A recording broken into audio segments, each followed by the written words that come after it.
continuing series, My Year, the sudden death of former Prime Minister Raila Odinga threw Kenya into deep shock and grief in mid-October this year.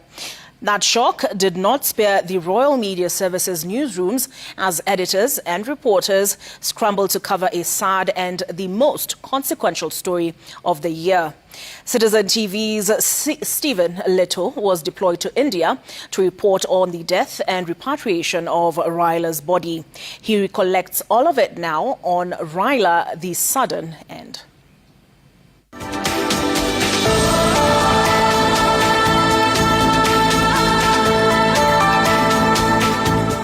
This is BBC News. The former Kenyan Prime Minister Raila Odinga has died. Covering Raila Odinga's death was witnessing history unfold. Na mtazamaji, tunasitisha matangazo haya kuwaletea tangazo la kuhuzunisha. Na Raila Amolo Odinga ameaga dunia.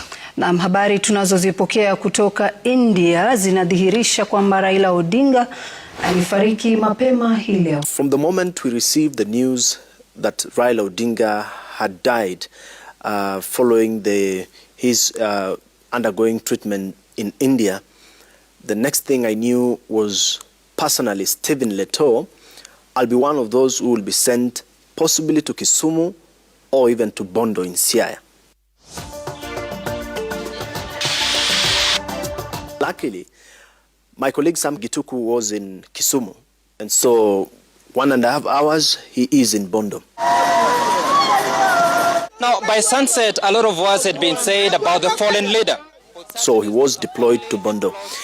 And what we did is we knew a lot of phone calls will now follow. And so myself and my colleague Emmanuel Tor, we decided to go to a nearby restaurant opposite our office to grab some food. Food was tasteless. You couldn't even concentrate having a meal.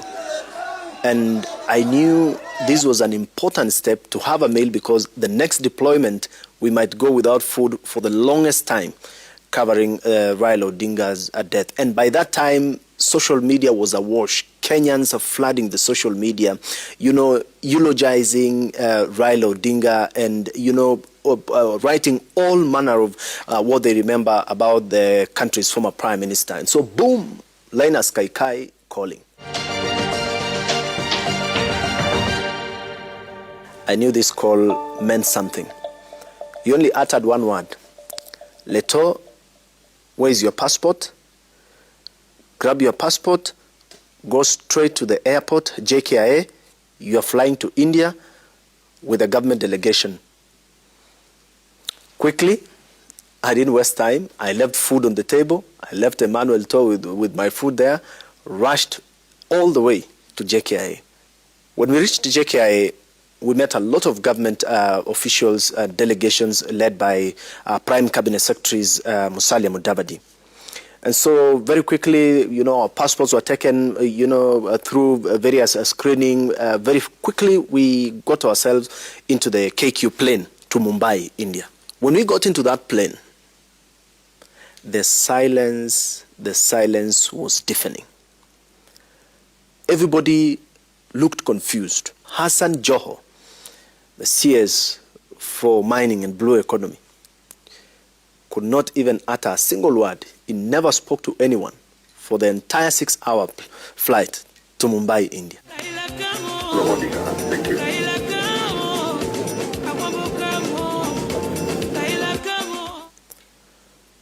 Opiyo Wandayi, the Cabinet Secretary for Energy and Petroleum, I didn't see him grab a meal inside that plane. Kipchumba Murkomen, the Cabinet Secretary for Interior and Coordination of National Government, he tried to put up a brave face inside that plane, but it didn't take long. We could see a shaken man. You could see someone also who is in shock. By the time we got to India, our plane landed. It was chilly, it was raining somehow, and our plane was directed all the way to the VIP section. The body of Raila Odinga had just been brought in by the military helicopter For me, I never imagined that we are going to India, and coming back from India, we are bringing back Raila Odinga not as a person, but as a corpse. I didn't imagine that we have gone to India not to come back with Raila, but to bring Raila as a cargo. At that point, the song Raila come home, Raila come home, Agwambo come home, kept ringing in my mind,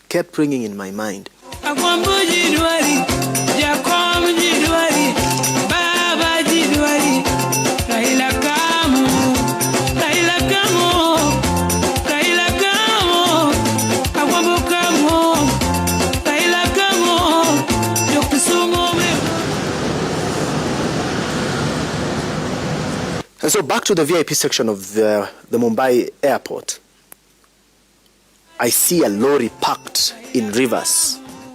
Inside, there is a temporary casket, definitely with Raila Odinga's body inside.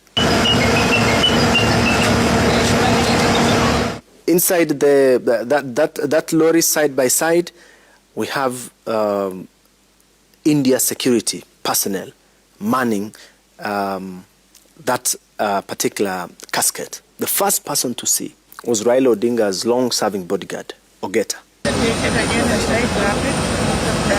Ogeta was so pained. He just went to Opiyo Wandayi, hugged him, and cried deeply, and started shedding tears on Opiyo Wandayi's shoulder. It was a painful moment. He looked heartbroken, completely heartbroken. When we go to the VIP section, we find Winnie. Winnie was holding the father's heart like a baby. The now infamous Raila Odinga's heart. She was holding it like a baby. She couldn't leave it. The only time, in fact, at that VIP section, there was a chair that Winnie prepared. Hiyo kofia tu ikae hapo kama baba. And it is that very same heart that upon landing later on the following day, she delivered it to the mother, Ida, at JKIA. I didn't want to be carried away at that particular moment, but I felt the pain that each and every person around there was feeling.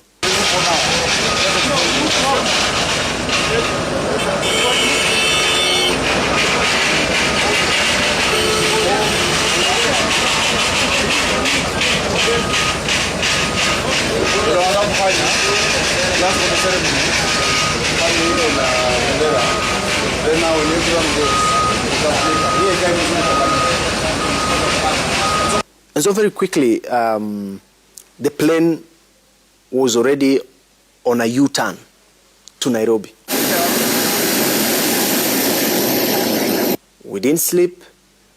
Here the body is being prepared very quickly, and then we are turning back. Musalia Mudavadi, Johnson Sakaja, they wrapped the casket in the Kenyan flag.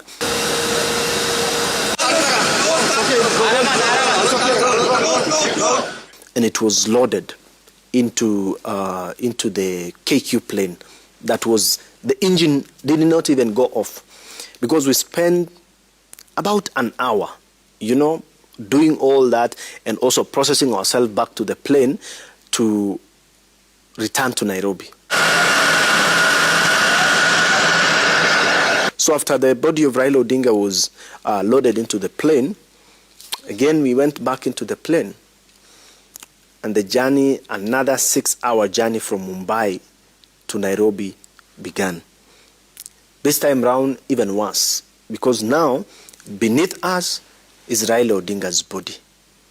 Now we couldn't figure out that we are seated inside a plane and Raila Odinga's body is below us as a cargo. Amkeni